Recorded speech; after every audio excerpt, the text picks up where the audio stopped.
అందరికీ నమస్తే అండి. ఈ వీడియో చూడండి ఒకసారి. మనిషి జన్మ ఎత్తినోడు ఎవడైనా సరే పరామర్శకు వెళుతూ జై జగన్ అని చెప్పేసి అలాగే సీఎం సీఎం అని చెప్పేసి స్లోగన్లు కొట్టించుకుంటాడా? కానీ జగన్మోహన్ రెడ్డి కొట్టించుకుంటాడు. శవం కనబడితే సరిపోద్ది, గ్రద్దలా వాలిపోతాడండి. వాలిపోయి ఆ శవాల దగ్గరికి వెళ్ళి ఆ పరామర్శకి వెళ్ళి కూడా అక్కడ కూడా నవ్వడమే.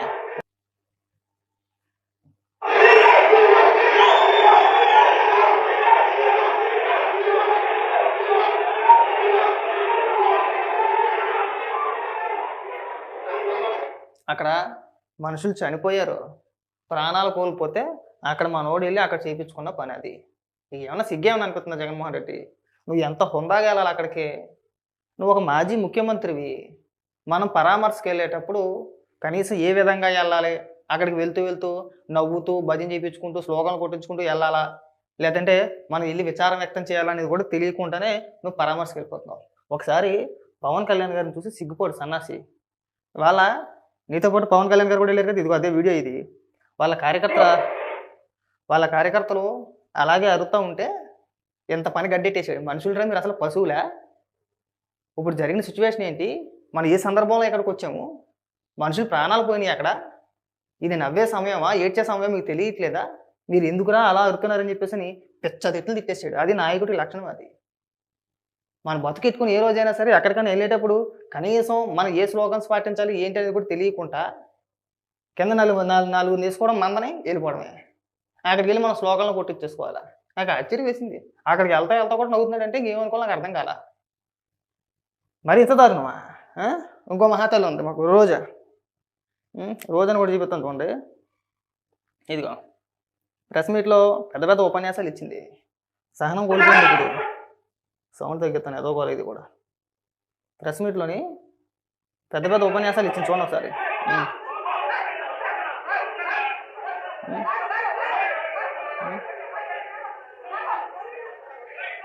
చూసారా వాళ్ళ కార్యకర్తలను ఎలా కొడుతుందో? ఇందాక ప్రెస్ మీట్ పెట్టి పెద్ద పెద్ద ఉపన్యాసాలు ఇచ్చింది. మరి నువ్వెందుకు సహనం కోల్పోయావు? అక్కడ నువ్వెందుకు తోసేస్తున్నావు? అక్కడ నువ్వెందుకు సహనం కోల్పోవు? నువ్వెందుకు తోసేస్తున్నావు? నువ్వెందుకు బూతులు తిట్టేస్తున్నావు? నువ్వెందుకు కొట్టేస్తున్నావు కార్యకర్తలని? ఇందాక కదా పెద్ద పెద్ద ఉపన్యాసాలు ఇచ్చావు, అక్కడ ఇచ్చావు కదా. అంత భారీ బందోబస్తు ఉంది నీకు, చుట్టూ మీ నాయకులు ఉన్నారు, పోలీసు బందోబస్తు ఉంది. ఒకరు వచ్చి రాగానే మన సహనం కోల్పోయి ఆయన కొట్టేయాలా, అని తిట్టేయాలా? ఏదైనా ఒక సంఘటన జరిగితే దాన్ని మనం రాజకీయంగా రుద్దేయాలి, వేరే రకంగా తీసుకెళ్ళిపోవాలి.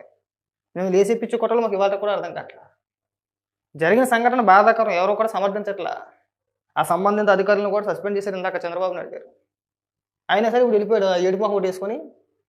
అది పరామర్శకి వెళ్ళే విధానం. అది ఏమన్నా ఎవడన్నా నమ్ముతాడా? పరామర్శకి వెళ్ళేటాడు ఎవడైనా సరే అలా ముఖ్యమంత్రి అంటే సీఎం సీఎం అని చెప్పేసి స్లోగన్లు కొట్టించుకుంటాడా? ఇది రాజకీయంగా తన ప్రయోజనాల కోసం కదా, సొంత ప్రయోజనాల కోసం వెళ్ళట్లేదా? ఎప్పుడైనా వెళ్ళేది? ఆల్రెడీ చంద్రబాబు నాయుడు గారు వెళ్ళిన తర్వాత, పవన్ కళ్యాణ్ గారు వెళ్ళిన తర్వాత మనోడు వెళ్తున్నారు. అది కూడా మనం జిందాబాదులు కొట్టించుకుంటూ పెద్ద పెద్ద కేకలు వేయించేసుకుంటూ. కనీసం ఆ యదవులకైనా బుద్ధి ఉండాలి కదా, అరిసే యదవులకైనా బుద్ధి ఉండాలి కదా. ఒక ప్రాణాలు పోయినాయి, పరామర్శకు వెళ్తున్నాడు. ఇది మనం సంతోషపడాల్సిన సమయం కాదు, జేజేలు కొట్టాల్సిన సమయం కూడా కాదు, మనం ఆనందపడాల్సిన సమయం అంతకన్నా కాదు. అవునా?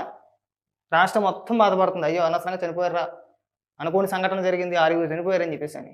మీకు మాత్రం ఆనందం రే, అమ్మయ్య చనిపోయారులే, మా జగన్ వచ్చేసాడు ఇక్కడికి. ఇప్పుడు మీరు రాజకీయంగా మురిగే చేస్తూ వచ్చినట్టు ఇంక మురిగేస్తారండి, కుక్కల్లా మురిగేస్తారు. ఇంకా కాస్తైనా బాధ్యత లేకుండా, సిగ్గు చెరువు లేకుండా ఇంకో మహాతలు ఉంది. సపరేట్గా ఎందుకు చేయాలని చెప్పేసి ఒకే వీడియో కొట్టేస్తున్నాను, ఏమనుకోమాకండి.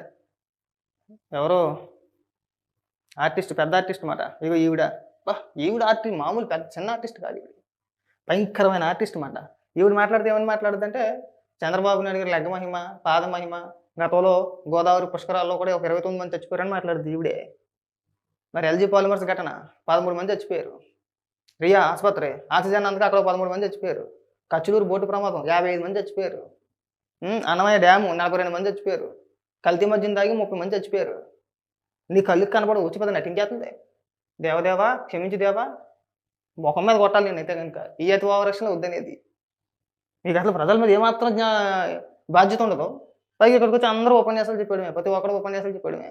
ముందు నువ్వు రాజకీయాల గురించి మాట్లాడే ముందు నువ్వు ప్రమోట్ చేసిన బెట్టింగ్ యాప్స్ ఏవైతే ఉన్నాయో వాటిని ఎందుకు ప్రమోట్ చేసావు, ఏ ఉద్దేశంతో ప్రమోట్ చేసావో దానికి సమాధానం చెప్పిన తర్వాత నువ్వు రాజకీయాల గురించి మాట్లాడు. ప్రతి ఒక్కరు వచ్చాడు ఇక్కడ ఏది పడితే ఉపన్యాసాలు ఇచ్చాడు అని చూసోళ్ళు అనిపించాడు అనుకుంటారటి. ఇగో పరామర్శకి వెళ్ళే విధానం అంటే ఇది. ఆ నవ్వులు, ఆ ఏకైకలు, ఆ పక్కపక్కలు నువ్వు పరామర్శకి వెళ్తున్నట్లేదు. ఒక పక్క చనిపోయిన వ్యక్తుల కుటుంబ సభ్యులు బాధల్లో ఉంటే నువ్వు మాత్రం నవ్వుకుంటూ అమ్మయ్య బాధ చచ్చిపోయలే అనే ఉద్దేశంతో వెళ్ళినట్టుంది అక్కడికి. కాస్త అయినా బాధ్యత లేకుండా జగన్మోహన్ రెడ్డి నువ్వు 5 ఏళ్ళు మమ్మల్ని ఎలా పాలించావో తలుచుకుంటేనే కంపరం వచ్చేస్తుందయ్యా. ఏదో చూడు ఇవన్నీ నవ్వుతా ఆ మొక్కలో నవ్వు చూసారా? పరామర్శ వెళ్ళే విధానం అంటే వాళ్ళ కేగలు చూడండి అక్కడ. బా అసలు ఎందుకు నవ్వుతున్నావు నీకైనా ఏమైనా అర్థం అవుతుందా? నువ్వు ఎందుకు వెళ్ళావు నీకు తెలుసా? నువ్వు ఎందుకు నవ్వుతున్నావు అని అర్థం ఉందా? అది వెనక ఏదో స్లోగన్స్ ఏంటి అసలు? పరామర్శకి ఎలా వెళ్ళాలో కూడా తెలియదు. నువ్వు రాష్ట్రాన్ని 5 ఏళ్ళు పరిపాలించేసావు ఎవడని ఏదనంటే మళ్ళీ ఏడుతారు. దానికి మళ్ళీ సన్నాసిల్లారా